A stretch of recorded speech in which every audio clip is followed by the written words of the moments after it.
What's up? Welcome back to Steve's Project Car Garage. My name is Steve.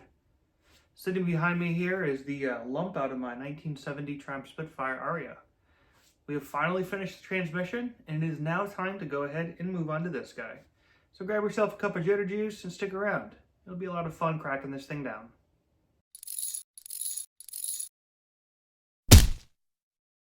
So before we dive in and start taking this apart, I want to kind of give you an explanation of my history with the engine and my knowledge of the engine, which is pretty limited, and what my plans are for it.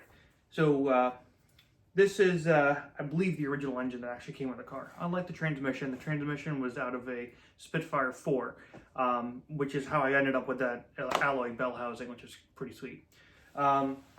This is an FE engine, and if I remember correctly, an FE stands for federal, meaning that this was a 1970 or later. This is a 1970 engine. I know that for a fact. It has the Stromberg 150 CDSE carburetor on it, and it is, I want to say, 8.5 to 1 compression. So it's pretty decent. It's also a small journal motor, which is pretty desirable. From what I've been told, it's one that allows for higher revs, unlike the 1500s that don't like to be revved out. And from the factory, I want to say it was like 74 horsepower, which is, you know, obviously by today's standards, absolutely nothing. But 1970 is pretty decent for a little British car.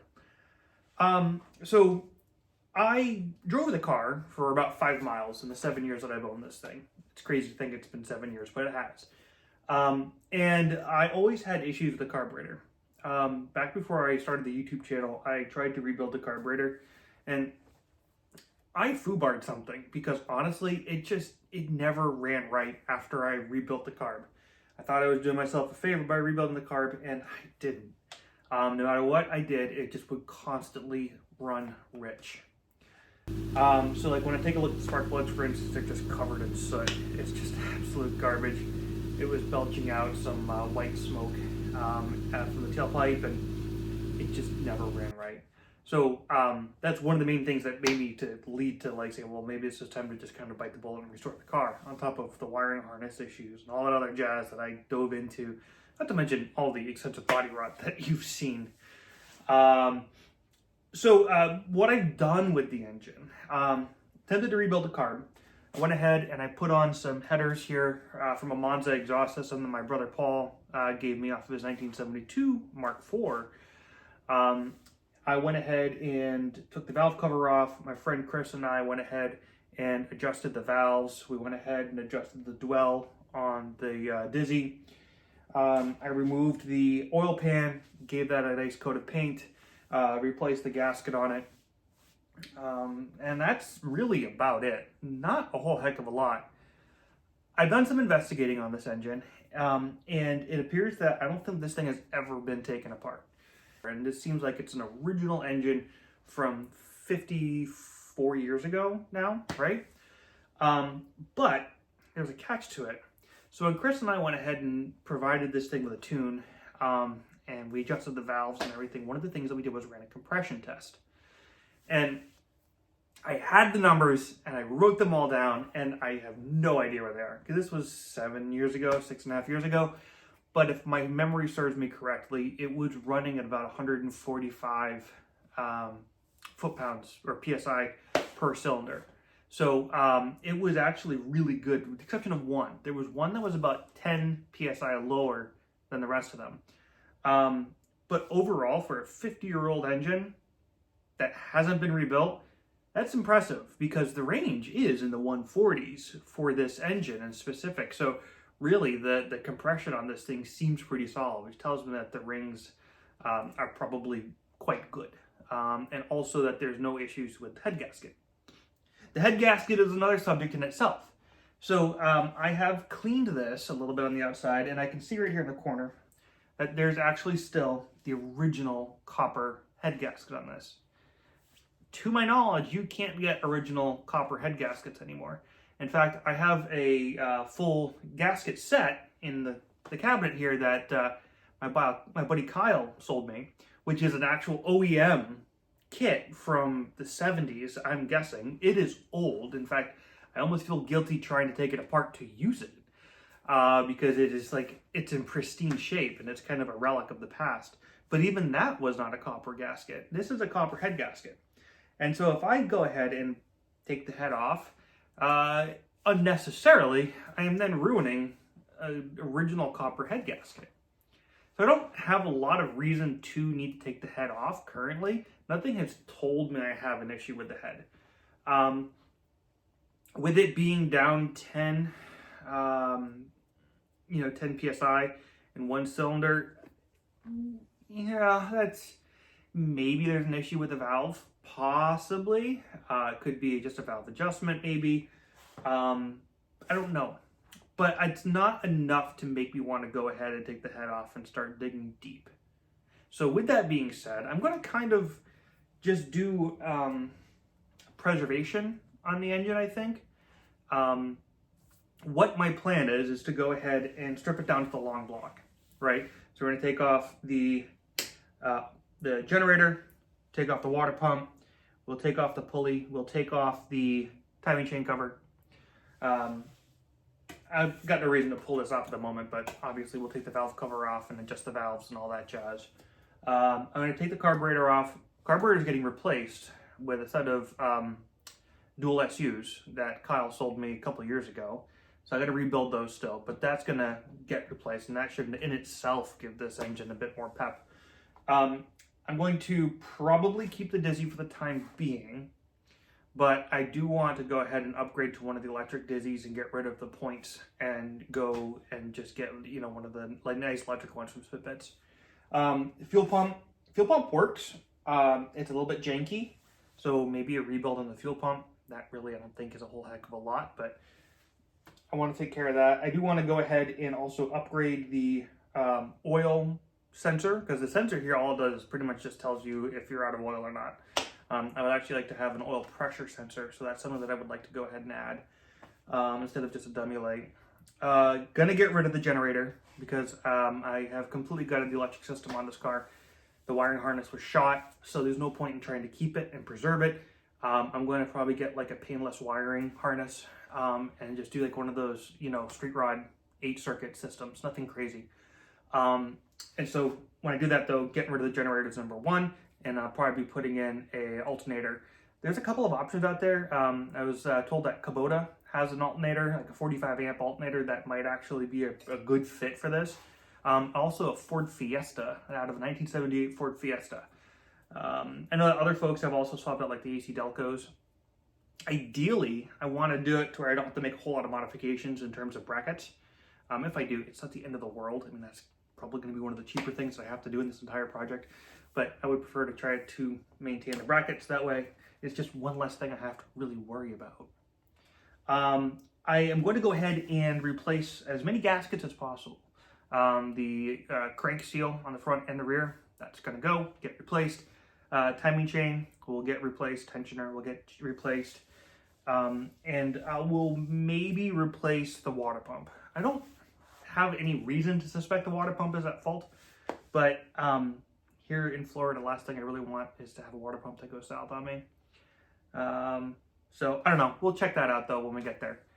So really, without further ado, I think it's time to go ahead and start stripping this thing down.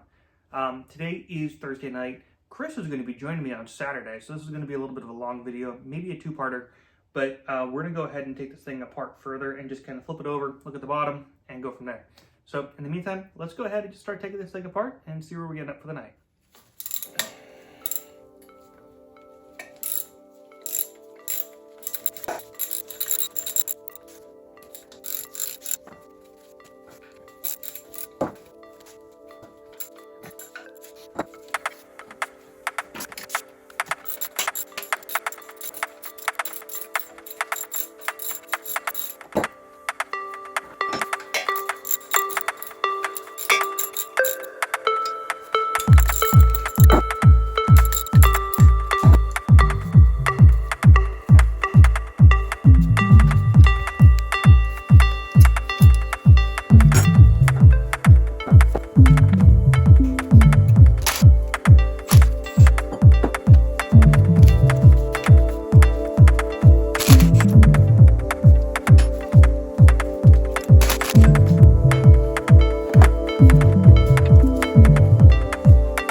far. That was pretty straightforward, right? We got the generator off. I got the Dizzy removed.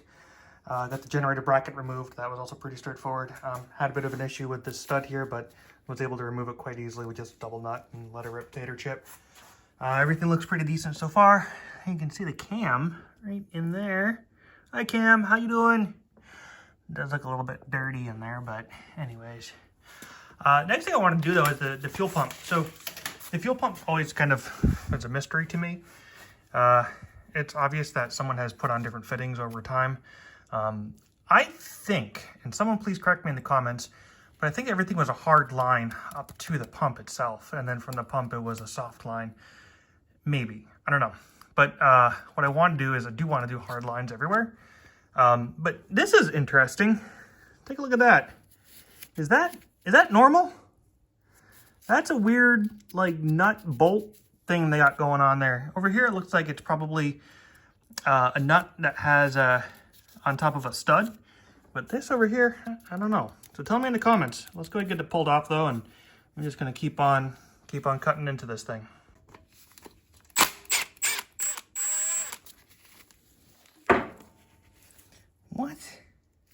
What is that? That is so weird. I mean, someone please tell me that's not normal. I mean, if that's normal, okay, but why?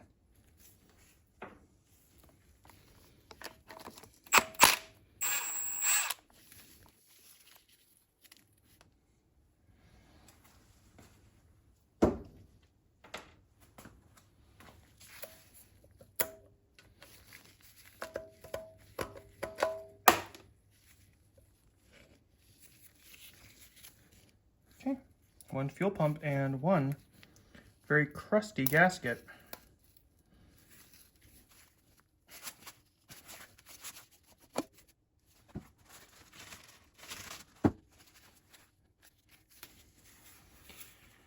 All right, so what's left on this side right now? Obviously, we've got spark plugs in the block still, and then we have this, I believe it's a pressure relief valve for the oil, and then this is the oil pressure sending unit. So got a decent start there. As you see, I've just gone ahead and tried to plug up a couple of these spots with some paper towels. I'm going to do that progressively because I don't want schmutz getting into where schmutz shouldn't be. While we go ahead and continue to tear this guy down. So let me go ahead and get that plugged up, and then we'll jump on to the other side and keep bringing this down to a long block.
Paul, does that look familiar to you? All right, so there we go. Got the manifold off, got the intake off. Interesting to note here that there is so much blow-by. So I have a massive exhaust leak here and here. The other one seemed to do all right, but man, those two. So I am going to reuse those headers. I have plans to go ahead and actually sandblast them, hit them with a ceramic paint, and then maybe wrap them. So knowing this, I had to take mental note of this. I obviously have sealing issues here. And so it kind of makes me wonder if, yeah, I see right there. That is an issue spot. So I may need to just kind of revisit these, give them a little bit of a flattening. But anyways, I guess we'll take this guy off. Maybe take this guy off easily. I don't know. I'll do that later maybe. Anyways, here we go.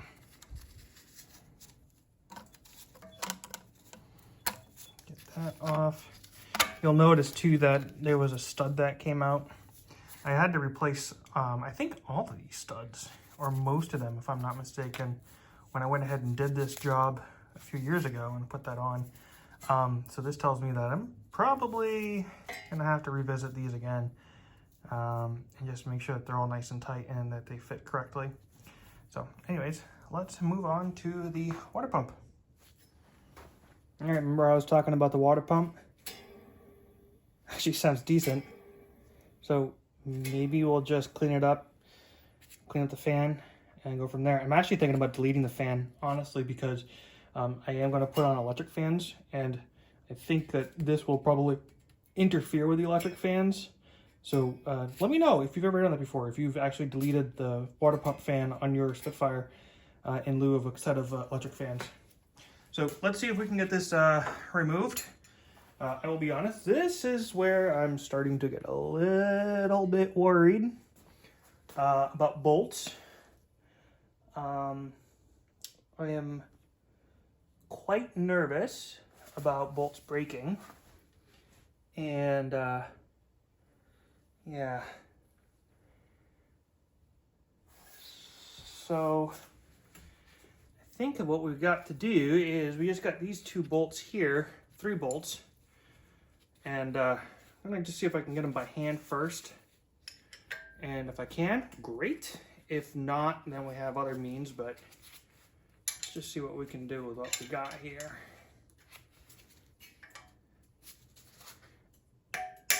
All right. Well, that's good. You're being a good one. Let's see about you. Got this little bracket that's in the way.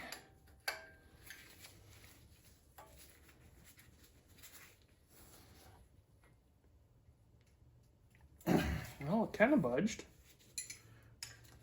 All right. Let's see. I may have to just...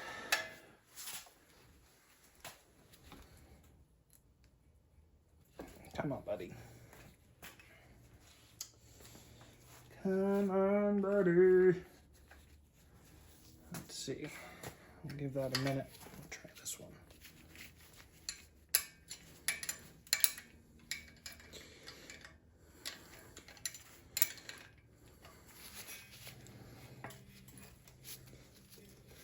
Well, gave me a little something.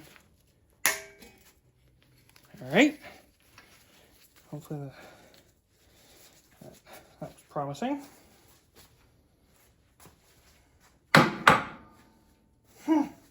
Oops, well, I guess that kind of broke.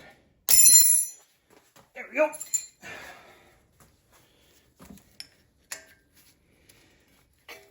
Okay, okay. So we just got one more here that's gonna maybe be a little bit of a pain. This bracket is really kind of in the way, so I can't get a good purchase on it with that end. Oh, maybe I can. Nope. Just wants to fly. All right, so socket will fit. Let me get a little breaker bar.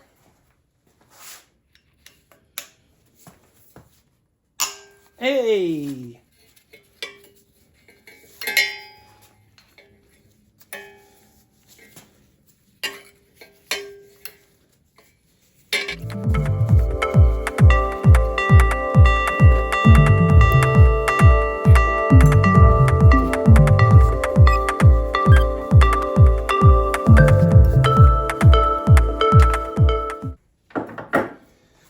Thinking before I take this off, maybe I should try to remove this really old bent piece of pipe, because this thing is pretty corroded.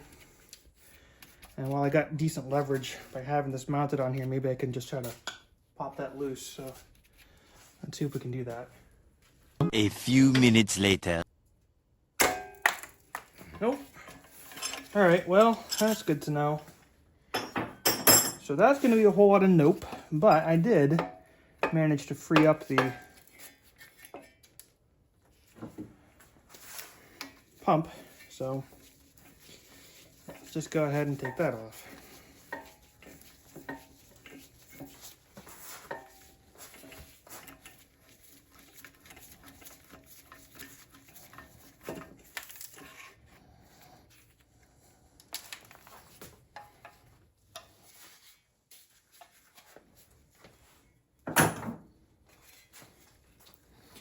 Wow, that's a whole lot of nasty in there. Yeah, see, this is one of the things that makes me worry. It's not necessarily about the pistons, but the water jackets. There's a lot of nope in here right now.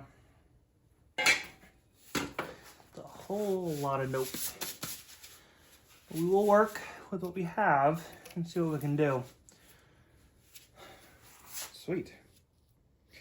All right, now I think this is where we're going to go ahead and press pause.